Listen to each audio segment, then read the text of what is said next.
আসসালামু আলাইকুম everyone. Welcome to my channel Sanjum learning hub. আজকে তোমাদের দেখিয়ে দিব অনার্স চতুর্থ বর্ষে যেহেতু ভাইবার পরীক্ষা ডেট দিয়েছে 15 তারিখ থেকে 25 তারিখ, এর পরের মাসে 8 তারিখ থেকে 25 তারিখের ভিতরে। তো যেকোনো সময় তোমাদের কলেজ ভেদে এক টাইমেই কিন্তু ভাইবাটা অনুষ্ঠিত হবে। এক সময় কিন্তু একই কলেজে হবে না। তোমাদের নির্দিষ্ট কলেজ ভেদে, ডিপার্টমেন্ট ভেদে আলাদা সময় অনুষ্ঠিত হবে। তো ভিডিওটি ভালো লাগলে অবশ্যই চ্যানেলটা সাবস্ক্রাইব করবা। আর সাথে আমাদের ফেসবুক পেজটা অবশ্যই ফলো দিয়ে রাখবা। চ্যানেলের নামে ফেসবুক পেজ এবং গ্রুপ রয়েছে। যদি কোনো প্রশ্ন থাকে তো আমাদের ফেসবুক পেজে জানিয়ে দিতে পারো অথবা এখানে কমেন্ট করে। তো সর্বপ্রথম বলি যে তোমরা যে ডিপার্টমেন্ট নিয়ে পড়ালেখা করছো অর্থাৎ যে বিষয়ের উপরে তোমরা অনার্স করেছো সেটার থেকে কিছুটা প্রশ্ন জিজ্ঞাসা করতে পারে। মৌখিক প্রশ্ন ৮ থেকে ১০ টার মতো প্রশ্ন জিজ্ঞাসা করতে পারে। এছাড়া অন্যান্য বিষয়েও টিচাররা কথা বলতে পারে। তবে প্রশ্ন যেটার কথা বলছি, যে কয়টা সাবজেক্ট রয়েছে প্রত্যেকটা সাবজেক্টের নাম এবং কোড, সাথে ইংলিশ নামটাও মনে রাখতে হবে। এর পাশাপাশি যে ক বিভাগের প্রশ্নগুলা রয়েছে বইয়ের ভিতরে কিংবা যে উম তোমাদের বিগত সালে যে প্রশ্নগুলা রয়েছে, জাস্ট ক বিভাগের প্রশ্নগুলা একটু পড়বা। আর যে ২৩ সালের যেহেতু পরীক্ষা হয়েছে তো ২৩ সালের প্রশ্নগুলা নিবা। আমার কাছে দেখতে পাচ্ছ এখানে সমাজবিজ্ঞান ডিপার্টমেন্টের প্রশ্নটা রয়েছে। তবে তোমরা যে ডিপার্টমেন্ট থেকে পড়েছো বা যে সাবজেক্টগুলো তোমাদের পরীক্ষা হয়েছে সবটারই কিন্তু ক বিভাগগুলো একটা পড়বা। প্রত্যেকটা সালেরই কিন্তু ক বিভাগগুলো তোমরা পড়বা। সাথে তোমরা যে দেখো আমি এখানে একটা সাজেশন বই নিয়েছি। তো এখানে সাবজেক্ট হচ্ছে, এখানে ১৩ সাল থেকে প্রশ্ন রয়েছে। ১৩ সাল থেকে যে ২৩ সাল পর্যন্ত সবকটা একটু ক বিভাগ পড়বা। ক বিভাগ কিন্তু খুব বেশি না, ঘুরায়ে ফিরায়ে কিন্তু প্রত্যেকটা সালেই একই রকম রয়েছে। জাস্ট কয়েকটা ৩টা ৪টা বা ৪টা ৫টা পর্যন্ত ভিন্ন থাকতে পারে। এখানে সবগুলোই রয়েছে। এর ভিতরে দেখবা যে তোমাদের অধ্যায় ভিত্তিক দেয়া রয়েছে, এমনকি সালও দেয়া রয়েছে। খুব বেশি না কিন্তু দেখো এখানে যেমন একটা ৫ অধ্যায় শিল্পায়ন বলে উন্নয়নের সমাজবিজ্ঞান যে বইটা রয়েছে সমাজবিজ্ঞান নিয়ে, তো তাদের জন্য। এখানে কয়টা রয়েছে? মাত্র ৭ টা কিন্তু রয়েছে ক বিভাগের জন্য। এরকম করে খুব বেশি কিন্তু নাই। এখানে দেখো ৪ অধ্যায়ে ৯ টা রয়েছে। তো তোমরা এগুলোও দেখতে পারো। সাথে ক বিভাগের যে প্রশ্নগুলা রয়েছে, মানে হচ্ছে যে সালের প্রশ্ন, ওইগুলা একটু দেখতে পারো। তবে সালের প্রশ্নগুলা দেখলে ভিতর থেকে আর দেখা লাগে না। তবে আরেকটা জিনিস করতে পারো যে গ বিভাগ কিংবা খ বিভাগে প্রশ্ন এসেছে, তো যে পরীক্ষা দিয়েছো যেহেতু কিছুটা হইলেও তোমাদের এখনো মনে থাকার কথা।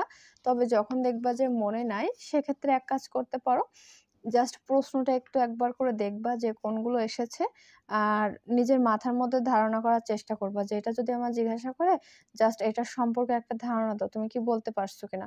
যদি না পারো তো একটু জাস্ট বইটা খুলে ১ বার ২ বার পড়লেই কিন্তু ওইটা সম্পর্কে যে একটা বেসিক ধারণা সেটা তোমরা পেয়ে যাবা। তো এরকম করে ভাইবাটা পড়লে কিন্তু হয়ে যায়। ভাইবাটা যে তোমাদের আটকিয়ে দিবে কিংবা ফেল করবা এমন কিন্তু করে না। তবে জাস্ট একটা ভালো নাম্বার পাওয়ার জন্য হলেও একটা প্রস্তুতির ব্যাপার আছে। ভাইবা বোর্ডে যেহেতু ৪ থেকে ৫ জন টিচার থাকবে অথবা ৩ থেকে ৪ জন, কমপক্ষে ৪ জন থাকে। তো ৪-৫ জন টিচারের সামনে যদি তুমি মোটে কিছু না বলতে পারো সেটা কিন্তু কেমন দেখা যায়। ভাইবা বোর্ডে যেহেতু ৪ থেকে ৫ জন টিচার থাকবে, নিজের ডিপার্টমেন্টে থাকবে, আবার জাতীয় বিশ্ববিদ্যালয়ের প্রতিনিধি হিসেবেও টিচার থাকবে। তো যে কারণে সেখানে নিজের একটা প্রস্তুতির ব্যাপার আছে, বাইরের টিচারও থাকবে। তুমি যদি মোটে কিছুই না বলতে পারো, কোনো ধারণাই নাই, সেক্ষেত্রে কিন্তু তারা নাম্বারটা দিতে চাবে না। হয়তো তোমার পাস করায় দেবে, কিন্তু যে তোমাদের রেজাল্ট ভালো করার জন্য যে নাম্বারটা প্রয়োজন সেটা কিন্তু পারবা না। কারণ ভাইবাটা কিন্তু ১০০ মার্কেরই প্রশ্ন। জাস্ট তোমরা যেমনভাবে অন্যান্য বিষয়ের উপর ফোকাস দিয়ে পড়েছো এটার ক্ষেত্রেও কিন্তু তার ব্যতিক্রম করলে হবে না। যেহেতু এটা মুখে কারো কাছ থেকে তোমরা জেনে শুনে কিন্তু উত্তর দিতে পারবে না, এজন্য নিজের প্রস্তুতিটা নিজেকেই কিন্তু নিতে হবে। তো এখানে যেমন দেখো কৃষক সমাজ যে বইটা রয়েছে অধ্যায় ভিত্তিক প্রথমে যে প্রশ্নগুলা রয়েছে এবং জাস্ট সব শেষে হচ্ছে যে বোর্ড প্রশ্ন যেটা, এটা হচ্ছে রয়েছে। এইজন্য তোমরা যে ডিপার্টমেন্ট নিয়ে পড়ছো বা তোমাদের কাছে যে বইগুলা রয়েছে সেটার বিগত সালের প্রশ্নগুলোর ক বিভাগগুলো একটু ধারণা নিবা। আর একটা জিনিস নিবা, ধরো এই যে বইটা কৃষক সমাজ বললাম। তো কৃষক সমাজটা মূলত কি? এটার ভিতরে কি, কি রয়েছে? সেটা সম্পর্কে তোমরা একটু ধারণা নিতে পারো।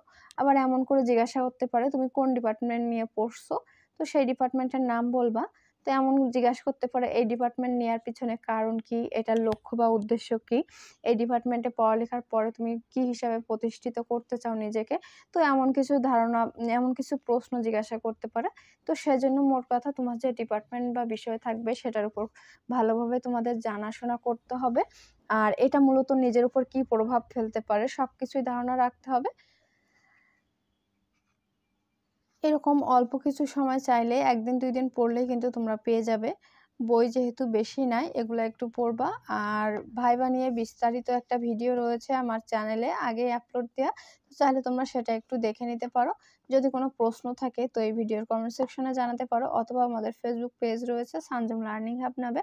তো তোমরা সেখানে জানিয়ে দিতে পারো। তো আজকের মতো এই পর্যন্তই। ভিডিওটি ভালো লাগলে অবশ্যই ভিডিওটিতে লাইক দিয়ে চ্যানেলটা সাবস্ক্রাইব করতে ভুলবে না।